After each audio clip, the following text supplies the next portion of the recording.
There's 5 steps, I think, to start a business. So the first, I really believe what you just said is so true. Like, identify a problem that causes you pain and then try to solve that problem. The second one is, and I think this is really interesting, get revenue ahead of time. So I used to charge 50% deposit before I did the work for the client. I had a service business. That's how I started. I did a gardening company.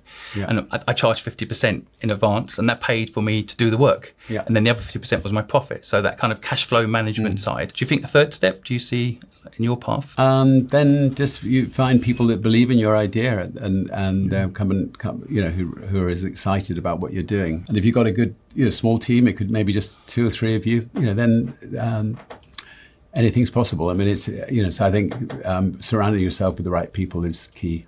Do you remember your first employee, first person you convinced? A guy called Johnny Holland-Jems, who was I was 15, he was 15 at school, and he was wasn't as dyslexic as me. And if you're going to start a magazine, you need somebody who can actually write. Well, that's the interesting thing. You're dyslexic, you start a magazine, people don't always connect the dots. You need great people to come in and help you do these visionary things, right? I think dyslexic people are brilliant in some ways, but they've obviously got some issues, and those issues was why I left school early and started started creating things rather than learning conventional schooling, which was doing nothing for me, to be honest. My third step was get a co-founder.